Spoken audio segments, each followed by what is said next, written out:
Once there was a young man who found a job in a big city.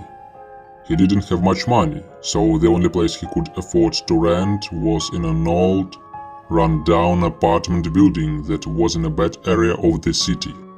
When he moved in, he found that the apartment was in a bad state of repair. The floor was dusty and stained.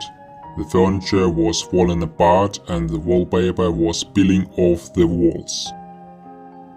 After unpacking his belongings, he decided to try and tidy up the apartment a little.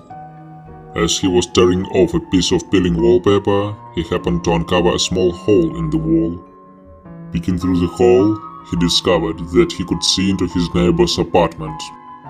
There was nobody home, so he just plugged up the hole with some tissue paper and set about dusting and cleaning the place. The next evening, when he came home, he got into the elevator and a beautiful woman stepped in after him. As they ascended, the man couldn't take his eyes off the young woman's shapely legs and generous curves. The elevator stopped on his floor and he got out. He was surprised to see the woman was following him. He walked down the corridor and when he reached his apartment, he looked over his shoulder. The young woman was opening the door of the apartment next to his.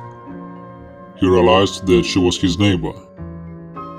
Once inside his apartment, the young man couldn't stop thinking about the beautiful woman next door.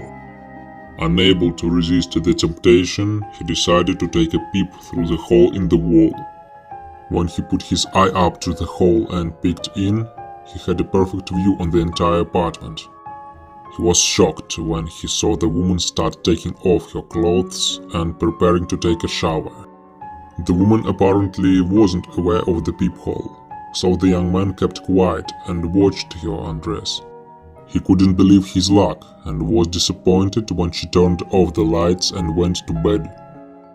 In the middle of the night, the young man woke up to the sound of groaning coming from the apartment next door. He wondered what it was and decided to look through the hole in the wall. He was horrified by what he saw. There was a tall man standing over the young woman. He held a long, thin knife in his hand and kept stabbing her over and over. The young woman was groaning in pain and lay in a pool of blood. The young man was so shocked by the scene before him that he couldn't move a muscle. His knees felt weak and his stomach churned. Before the young man had a chance to think, the tall man delivered one last blow and the groans ceased. The woman was dead. The murderer grabbed some things and made his way out of the apartment. As he was closing the apartment door behind him, the killer turned, and the young man got a good look at his face. He had a thin nose, a dark beard and a long scar on the side of his cheek. He would be easy to identify. The young man ran into his bedroom and grabbed his mobile phone. He was about to call the police when he suddenly stopped in his tracks.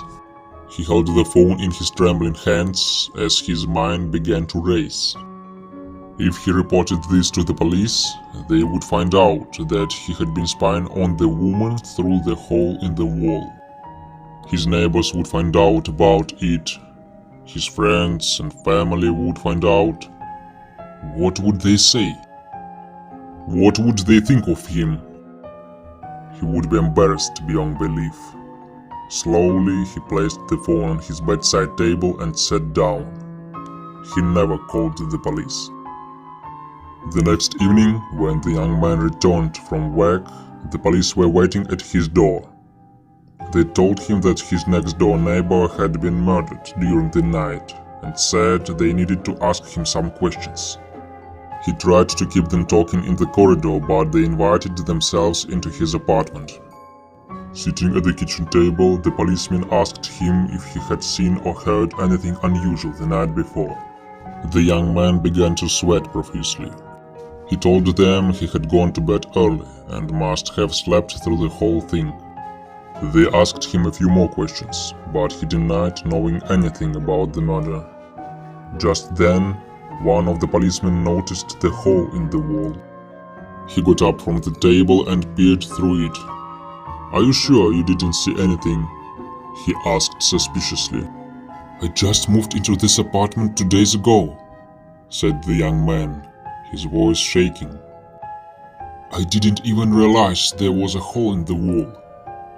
I swear to you, I didn't see or hear anything.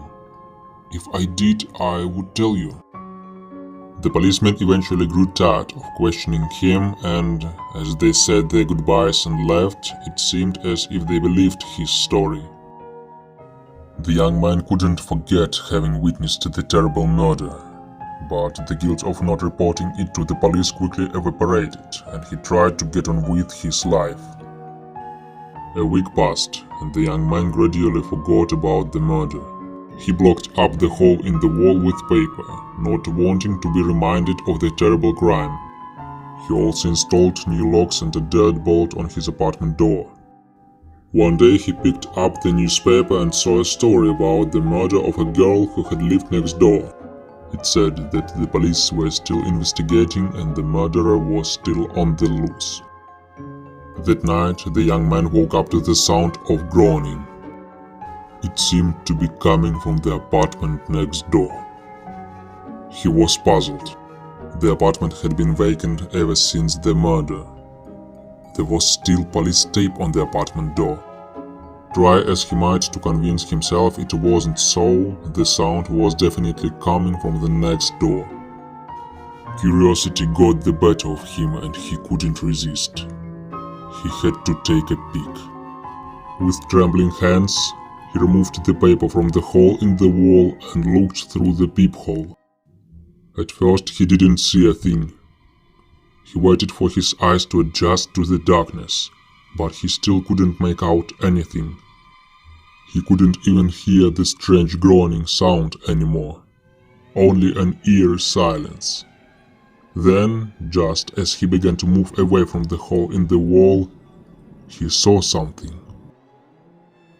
Staring back at him through the small hole was a wide open bloodshot eye. The young man recoiled in horror. The hideous unblinking eye stared at him as he crouched on the floor, frozen in fear. Then the silence was broken by a woman's raspy voice hissing, "I know you saw."